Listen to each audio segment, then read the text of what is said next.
Hello everyone, welcome to my channel. तो आज हम बात करेंगे एक न्यू टॉपिक के बारे में जिसका नाम है एंजाइम्स। तो एंजाइम्स हमारी बॉडी में कहाँ होते हैं और किस तरीके से वर्क करते हैं, आइए जानते हैं हम।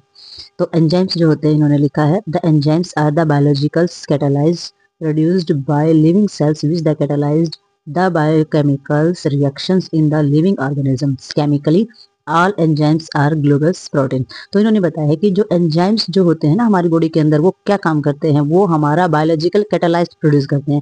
बायोलॉजिकल कैटालाइज जो है एक प्रोसेस है। कैटालाइज एक ऐसा प्रोसेस है जिसमें हमारे जितनी भी केमिकली प्रोसेस जो होता है ना वो बढ़ जाता है, यानी कि केमिकल रिएक्शन जो है वो ज्यादा हो जाता है। तो इसमें बायोकेमिकल कैटालाइज प्रोड्यूस करता है लिविंग सेल्स के अंदर, जो जीवित सेल्स हमारे होते हैं उनके अंदर। तो जो बायोकेमिकल जो रिएक्शन होता है ये हमारा लिविंग ऑर्गेनिजम्स के अंदर बढ़ा देता है। और केमिकली जो हमारे जो एंजाइम्स होते हैं वो सारे हमारे गोल आकार के प्रोटीन ही होते हैं। ठीक है, तो ये होता है हमारा एंजाइम्स और ये होता है उसका प्रोसेस। अब बताते हैं कि ऑल एंजाइम्स आर प्रोटीन्स, सभी एंजाइम्स जो है वो प्रोटीन्स होते हैं। अबाउट 3000 एंजाइम्स जो होते हैं उनके बारे में आइडेंटिफाई हो चुका है।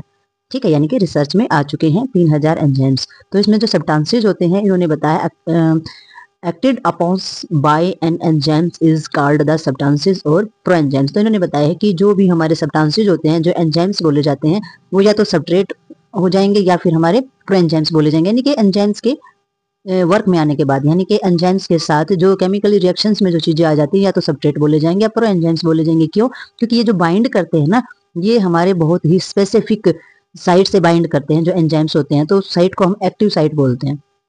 ठीक है, तो स्पेशल जो हमारे स्पेसिफिक साइट से बाइंड करेंगे जो एंजाइम्स, वो हमारे एक्टिव साइट बोली जाएगी। और जो एक्टिव साइट होती है वो क्या काम करेगी, वो जो एंजाइम्स होते हैं वो कैटालाइज करेंगे। कैटालाइज यानी कि जो प्रोसेस है बायोकेमिकल रिएक्शन को बढ़ाने का, वो सिंथेसिस भी कर सकते हैं और ब्रेक डाउन भी कर सकते हैं, यानी कि किसी भी चीज का संश्लेषण भी और उस चीज को तोड़ना भी। तो ये कैसे होता है, हमारा बायोकेमिकल रिएक्शन जो एंजाइम्स की वजह से होता है, वो हमारा कैटालाइज प्रोसेस को बढ़ाने के लिए होता है। उसमें संश्लेषण भी हो सकता है, ब्रेक डाउन भी हो सकता है।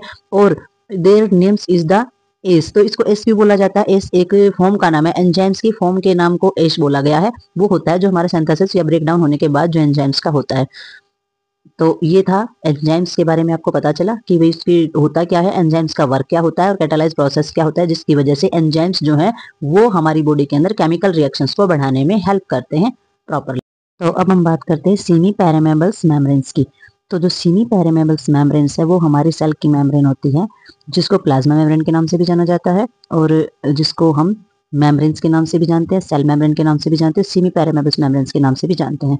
तो इन्होंने बताया कि जो सीमी पैरामेबल्स मेम्ब्रेन्स होती है वो क्या करती है, partition the permit of the passage of the solvent molecules more of the release than the dose of the solvent particles. तो इन्होंने बताया कि जो सेमी पैरामेबल्स मेम्ब्रेन है वो किस चीज की परमिशन देती है, पासेज करने की, किसको, सॉल्वेंट और मॉलिक्यूल्स। जो कि सेमी पैरामेबल्स मेम्ब्रेन्स होती है उसके अंदर से ही हमारे न्यूट्रिशन जैसे कि प्रोटीन है, शुगर है, उनका आना जाना रहता है सेल के अंदर। ठीक है, तो ये सेमी पैरामेबल्स मेम्ब्रेन्स के नाम से जानी जाती है और ये 2 टाइप की होती है। ठीक है, तो सेमी पैरामेबल्स जो मेम्ब्रेन्स होती है उसमें छिद्र पाए जाते हैं और जो छिद्र होते हैं वही हमारे न्यूट्रॉन्स, जो हमारा जितना भी न्यूट्रिएंट होते हैं उनका आना जाना उसके अंदर से रहता है। और ये एंजाइम्स को भी जुड़ने के लिए, एंजाइम्स जो हार्मोन्स होते हैं ना वो भी सेमी पैरामेबल्स मेम्ब्रेन्स के अंदर ही जुड़ते हैं। ठीक है, उनको भी जगह वहीं पे मिलती है।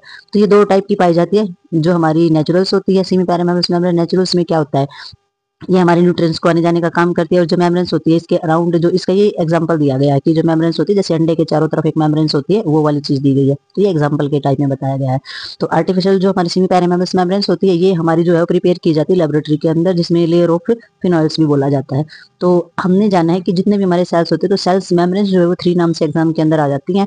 और वो होती क्या है और उसका वर्क क्या होता है, बेसिकली इसका वर्क होता है कि इसके अंदर छिद्र पाए जाते हैं और ये शुगर और प्रोटीन्स के आने जाने में हेल्प करती है, जो कि सेल के अंदर और बाहर आते जाते रहते हैं। और ये काम करती है हमारे एंजाइम्स और हार्मोन्स को जोड़ने का। तो बेसिकली सेमी पैरामेबल्स मेम्ब्रेन्स का ये वर्क रहता है हमारे सेल्स के अंदर।